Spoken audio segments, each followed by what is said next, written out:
How's it going? So today I want to offer up to you a blues in G. And the idea behind the blues in G is that we have a chord shape that we can actually use and move around to create all the chord changes necessary to play a G blues. That's the first chord. It's called G7. Now the hand shape here is something we're going to use over and over again for the remaining two chords. C7 chord and the D7. So those are the three main chords throughout the blues here that I'm going to show you in a second once I get to the score. So the thing with the strum pattern is the next thing I want to discuss, because I didn't indicate the strum pattern in the tune. You have two options: all down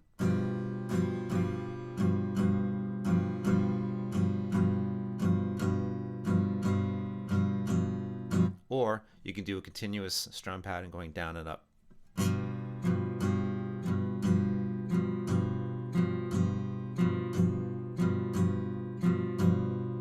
Okay, so each chord can get either one of those strum patterns. Again, this wasn't indicated in the score. So I'm going to play through the G blues just by myself without anything else. Here it comes. Excuse me. 1, 2, 3, 4. 2, 3, 4, C7, 6, G7, 8, D7, C7, G7, D7. And that's all 12 bars. So I actually included the bar number in my counting as I played through the tune. And notice on the right hand I went all down. Okay, and if you want to change direction, it's continuous with this particular feel in this blues. So it's down, up, down, up, down, up, down, up. 1, 2, 3, 4. Now the up part in the count that I was doing becomes important later, because when you switch from chord to chord, depending on where you are in the blues tune, we want to use the last in the count to lift the left hand off and move to the next chord. That's a really important part of chord playing as a rhythm guitar player, is creating smooth changes, and that happens with the lifting in conjunction with the right hand. Okay, so without further ado, let's jump you into the score and let's see what comes up here. Beautiful. There it is. So first things first, we could talk about the fact that this particular blues is full score. We have guitar, we have bass guitar, and drums. The drum part, if you're a drummer and you play drums as well as guitar, you can play the drum beat. It's consistent all the way through from beginning to end. There's no drum fills. It's just a straight on beat, keeping time. That's it. And for the bass part, it's a little more active. Got more things happening in there that you'll hear on the playback. So if anything was more intricate in this particular blues, it would be the bass line. Okay, so it's pretty cool. And now onto the chords. Let's get to the top and discuss what's happening in the chords. G, B, and F are the tones that spell out the G7 chord that we're using for the chords here. So if you know those notes, you can play the G7 chord elsewhere if you want. And on C7, C, E, and B flat is your spelling. Notice the hand shape in terms of fingering is identical to the first chord. So every chord we play is going to share the same fingering. And on D7, we move 2 frets higher from where the C7 chord was. So that's highlighted there: D, F sharp, and C.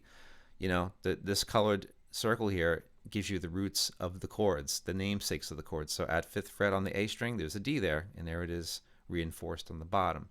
X is above the diagram. We leave out those strings. We don't play those. Okay, same thing on the C chord, C7 in this case. 3 strings knocked out. Left hand and right hand match up. Okay, so that's really the heart of the chord diagrams. And G7 is probably the easiest in a way, because we're only playing the bottom 3 strings, strings 6, 5, and 4. Okay, so that's the story With the left hand, the spelling of the chord, all the shapes of the chords have the same fingering. We're just transferring from place to place to grab the chords we need for the chart. Again, no right hand indication on the bottom. We left it out for the option to go all down or alternate, okay, for the strumming. So there you go. So without further ado, let's actually hear the tune. So here it is. It's going to play through 4 times, all right? The tempo is 60 beats per minute. That might feel fast. It might feel comfortable. It might feel too slow, whatever. You can always get your metronome, play along the chart. You can follow through with the score on screen. You can use the playback, you can use the playback settings on the video itself to change your tempo as well. So if you want a slower playback, go into the playback settings on the video and change it to a slower tempo. All right, so here it is. 2, 3, 4.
All right, there you go. All 4 times through, okay?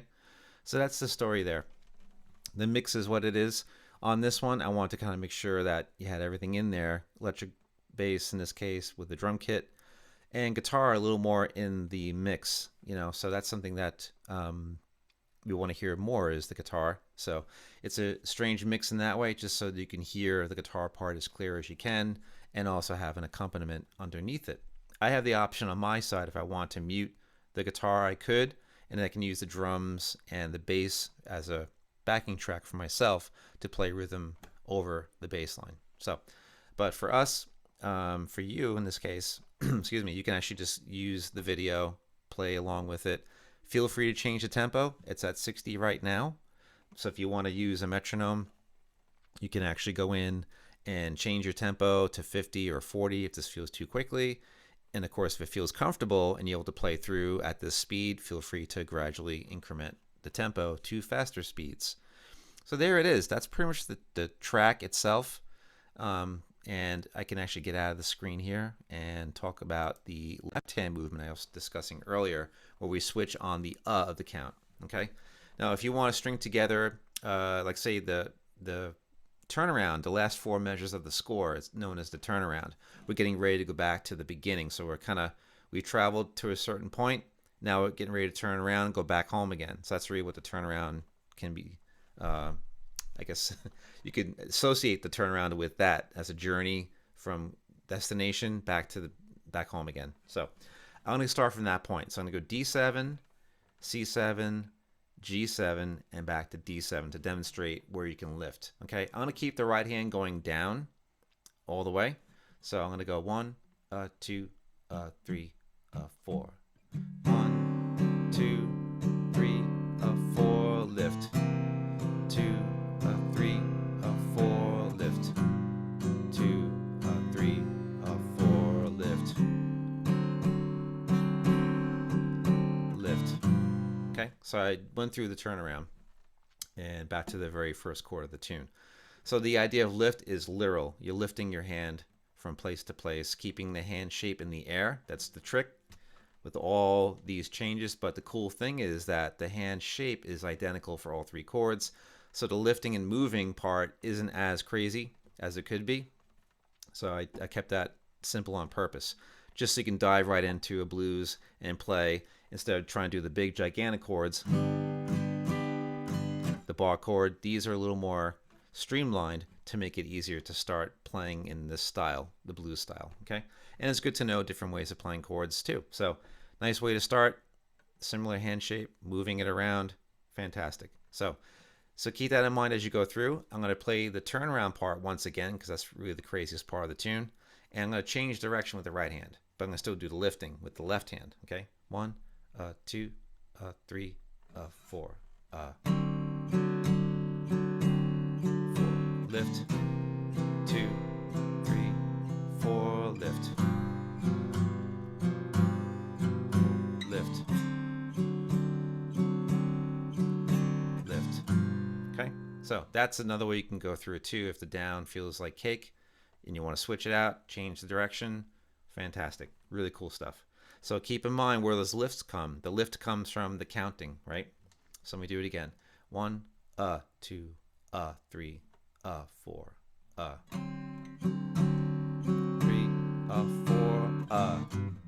2, 3, 4, 2, 3, 4, 2. One more time.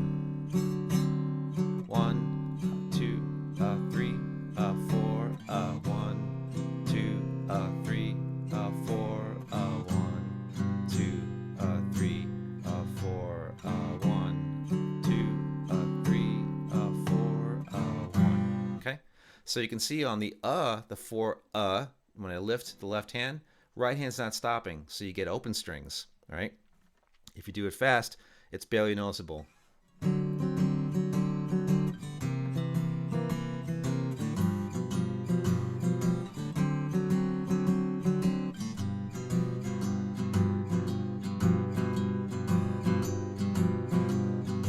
4.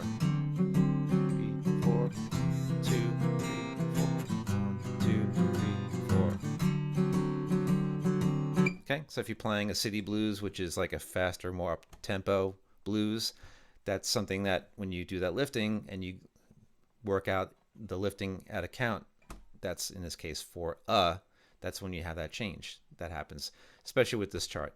Now, keeping it slow is more of the country blues type of idea, right? Nice and relaxed, very, nice and easy, very, like I mentioned, laid back, very casual. That's a better word, probably. So keep all that stuff in mind. I hope it helps you out. I hope you get some good mileage out of this particular way of playing through a G blues. And if you like the video, feel free to like and subscribe. Stay tuned for the next video. Glad that you stopped by to view this one, and I hope it helps you out. I'm here to help. So take care, guys. Thank you so much. And I need to end my meeting. All right, guys. Have a good one. A little technical difficulty. Have a great one, guys. Bye.